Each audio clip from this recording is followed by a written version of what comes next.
금리잖아요. 그래서 리스크를 싹 다 한번 분석을 해드리도록 하겠습니다. 오늘 송재경 디멘전 투자자문 대표 와 계십니다. 어서 오세요. 네, 안녕하세요. 네. 결국 이렇게 좀 발목을 잡는구나. 장 초반에 이제 매도 사이트카가 딱 발동이 됐을 때 그런 또 느낌이 좀 진하게 들었는데 미국 장기물 국채금리, 뭐 미국뿐만 아닙니다. 뭐 일본, 독일, 프랑스 다 난리가 났는데 네. 어쨌든 미국 국채금리, 장기금리 꽤 높습니다. 어떻게 보십니까? 네, 말씀 주신 대로 제가 금리 얘기를 계속 이제 리스크 요인으로 계속 말씀을 드려왔었는데 네네. 안타깝게도 이제 약간 이제 트리거가 된 것 같습니다. 그래서 장기 금리가 그 사이에 경제 지표들이 비교적 금리가 하향 안정화될 수 있는 그런 지표들이 발표됐음에도 불구하고 대표적으로 CPI, PPI 미국에 다 좀 하향 안정화되는 모습 보였고, 그다음에 고용 지표도 그랬고, 그다음에 지난주 금요일에 했을 때 소매 판매까지 전반적으로는 금리가 하향 안정화될 수 있는 환경이었음에도 불구하고 지금 미국의 10년물, 30년물 장기 금리가 우상향하는 모습들이 시장에 결국 큰 부담으로 이제 다가왔다 보셔야 될 것 같은데요. 지금 차트를 보시면 이것이 미국만의 이슈는 아니고 전 세계적인 현상이다 보셔야 될 것 같은데, 지금 가장 높은 게 영국의 지금 5.82% 제일 높고 30년물 기준입니다. 미국 5.3 찍었고 프랑스 4.8, 우리나라 4.75, 오늘도 좀 더 올라가던데, 그다음에 일본도 이제 4%가 넘는. 근데 우리가 좀 억울해요. 네. 무슨 말이냐면 다른 나라들은 워낙 그 정부 부채가 GDP 대비 높아서 지금 영국, 프랑스, 미국은 100%가 넘어가는 상황이고 일본은 200%가 넘어가는데 우리는 60%밖에 안 되는데 왜 이렇게 똑같이 올라가냐? 왜냐하면 저 시장 자체가 일종의 경쟁하는 시장이고 같은 흐름을 보이거든요. 그러다 보니까 글로벌 큰손들이 방향성을 잡으면 다 같이 올라가는 경향이 분명히 있다 보셔야 될 것 같습니다. 근데 통상적으로 금리, 특히 장기 금리가 올라가는 데는 한 세 가지 요인이 있는데, 일단 경제 성장, 일단 경제 성장이 좋으면 이제 올라가는데, 근데 지금 유럽은 그 정도는 아니죠. 미국은 좀 괜찮은데, 일본도 썩 그렇게 좋은 건 아닌데, 그 다음에 인플레이션, 물가죠. 그 다음에 세 번째로는 재정 적자, 결국은 부채가 너무 많냐 이제 걱정. 요 세 가지인데 이 중에서 우리는 경제 성장률이 올해 워낙 좋은 것이 사실은 그 영향을 주고 있고 물가보다는 그다음 그 재정 여력 쪽은 좀 아닌 것 같습니다. 근데 다른 나라들은 전반적으로는 재정의 부담, 아까 GDP 대비 100%가 넘는 그러한 그 재정 적자들이 제일 문제다 보셔야 될 것 같고, 거기에 플러스해서 지금 물가 부담들까지 같이 겪고 있는 상황이라서 전반적으로 지금 30년물 금리가 쉽사리 안 잡히고 있는 상황이다 보셔야 될 것 같습니다. 근데 여기에서 그나마 나오던 경제 성장률이 지금은 버틸 수 있는 수준이지만 결국 현재, 그러니까 이건 이제 명목 그 금리이기 때문에 GDP 성장률도 실질이 아닌 명목 성장률을 봐야 됩니다. 그러면 훨씬 높죠. 그래서 아직은 미국이나 우리나라 같은 경우는 지금 이 현재의 그 30년물 금리보다 더 높은 성장률을 이뤄내고 있지만 이게 빠르게 좀 좁혀지고 있는 상황이거든요. 그래서 당장 이슈는 안 되겠지만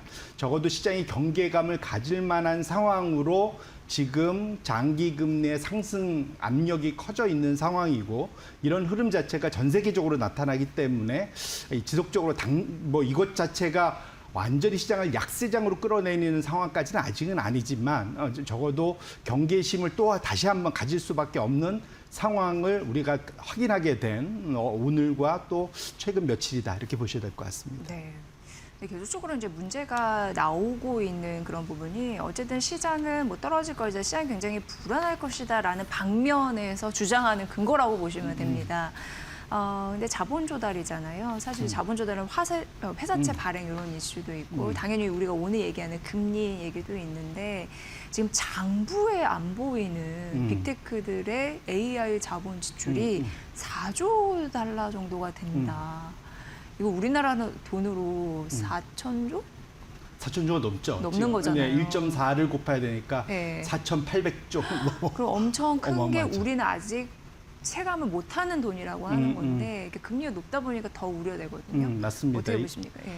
말씀 주신 대로 그러니까 지금 미국 그 하이퍼스케일러들의 투자가 워낙 공격적이고 급격하게 이루어지다 보니까 기본적으로는 지금 장부에 잡히는 것도 있고 장부 외에 잡히는 것들도 있습니다. 근데 장부 외에 잡히는 게 보통 크게 두 가지인데 하나는 소위 이제 구매 약정. 앞으로 뭘 우리가 사줄 거야라는 거. 뭐 우리나라도 구매 약정을 이미 받는 거죠. 우리나라 반도체 업체들이 이미 받고 있잖아요. 우리는 그걸 좋게 표현해서 장기 계약 이렇게 하고 있는데 예. 그들 입장에서는 앞으로 안정적으로 이거를 구매를 해야 되니까 구매 약정을 맺는 거죠. 이제 이런 것들이 이제 가장 크고 두 번째로는 이제 미개시 리스라고 합니다. 이제 어디 우리가 임대해서 쓸 거야 할 때 거기가 지금 당장 짓고 있으니까 돈이 안 나가지만 앞으로 그것이 완공이 되고 나면 그 안에 들어가서 임대료를 내고 쓰게 될 거지 않습니까? 그러니까 이거지 두 가지다라고 보셔야 될 텐데 대략 그러니까 소위 이제 그러니까 메이저 그 하이퍼스케일러 4 그러니까 마이크로소프트, 아마존, 메타, 구글 이 네 개 회사의 기준으로 놓고 보면 장부 현재 보이는 게 6천억 달러 정도의 지금 부채라면 장부 외 지금 이런 식으로 미개시나 구매 약정을 합치면 2.4조 달러 정도 되는 것 같아요. 아마 4조 달러는 그 추정하는 데하고 그 소위 표본이 뭐냐에 따라서 이제 격차가 있을 것 같은데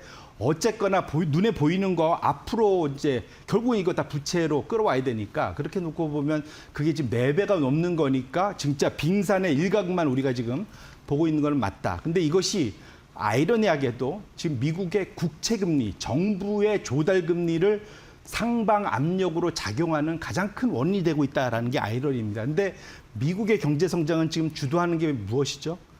AI잖아요. 그러니까 이게 미국 정부는 이걸 못하게 할 수도 없어요. 자기네 조달금리 낮추려고 2주 전에 베센트 장관이 뭐 했습니까? 십몇 년 만에 지금 미일 공조해갖고 엔화 강세 돌리려고 애를 썼잖아요.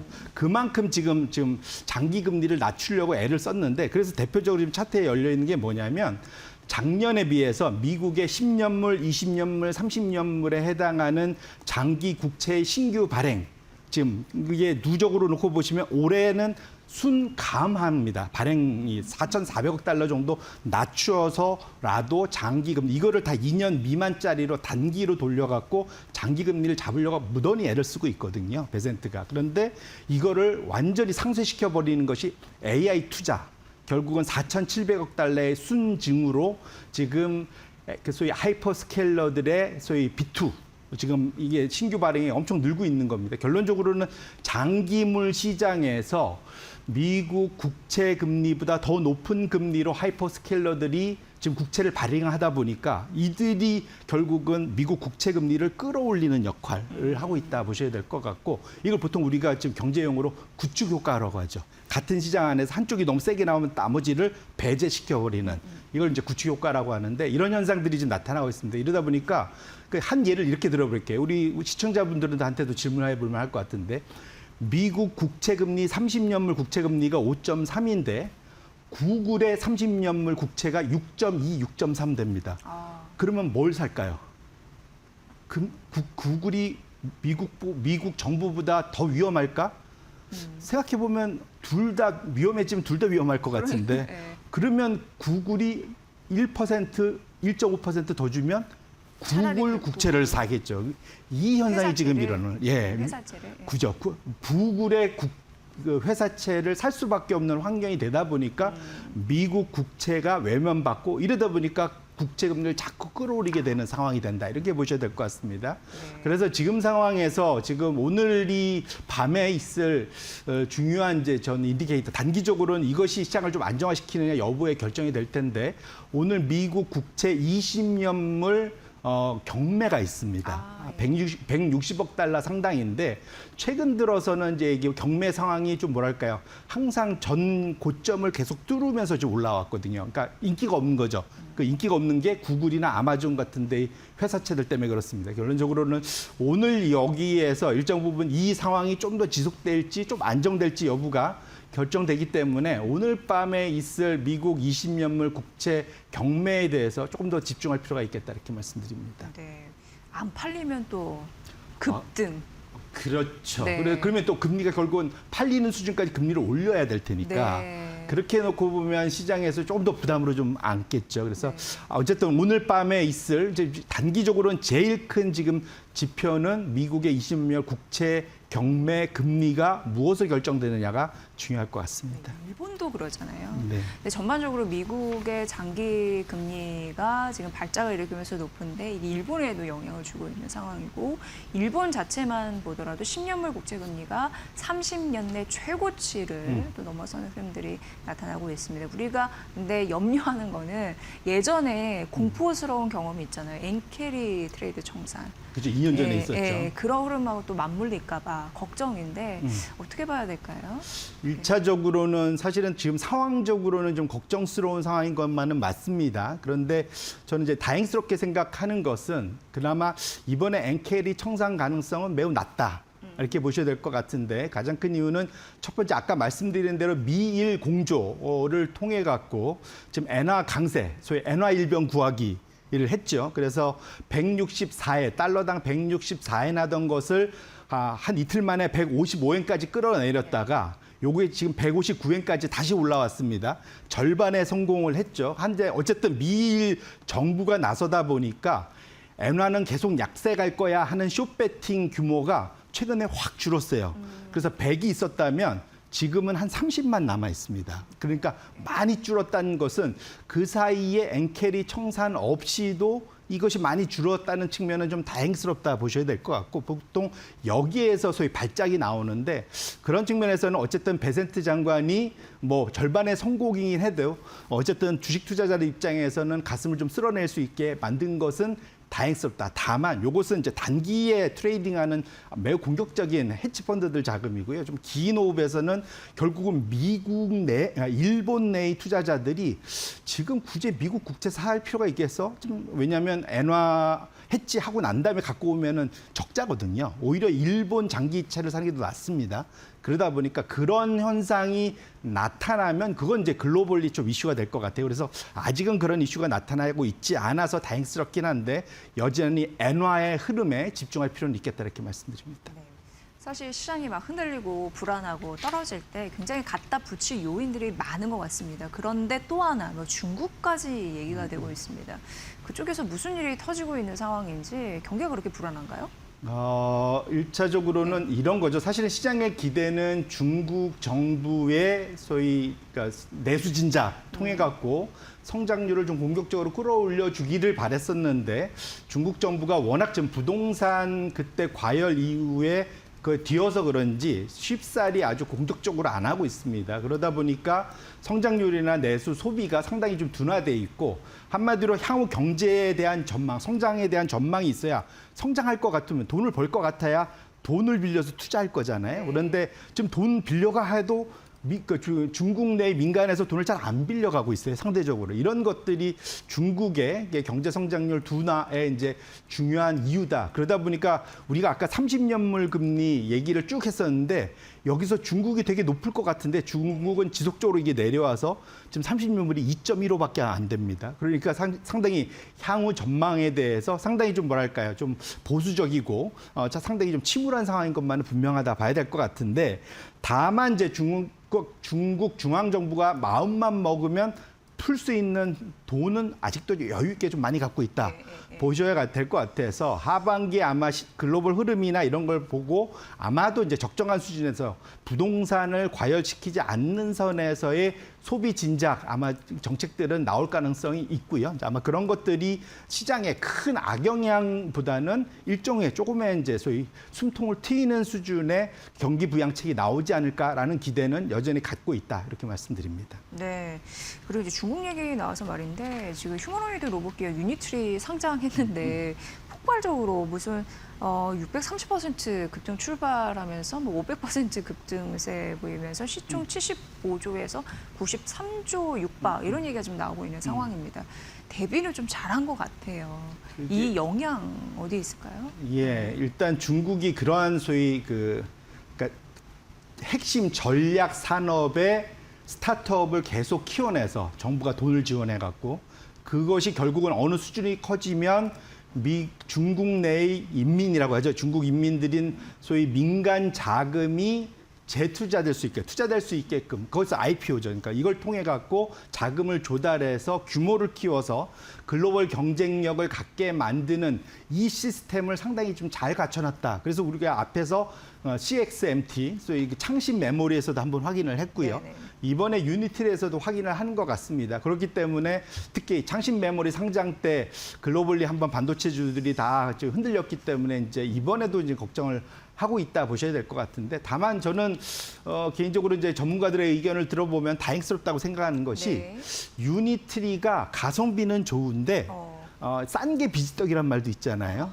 그쵸, 이게 그쵸. 무슨 말이냐면 우리나라에 좀 비싸긴 하지만 우리 현대차 그룹의 그 보스턴 다이나믹스의 아틀라스가 이미 그 단계는 다 넘어서 있고 한 단계 훨씬 앞서가서 오히려 규모도 더 크고 훨씬 더 현장에 직접 투입 가능한 인간을 네네. 대체할 수 있고 투입 가능한 그러한 로봇에 한층 더 가까이가 있다. 라는 이제 평가들이 많습니다. 대체적으로 유니트리에서 나오는 그 값싼 로봇은 키가 1.2m 정도 된다고 그러더라고요.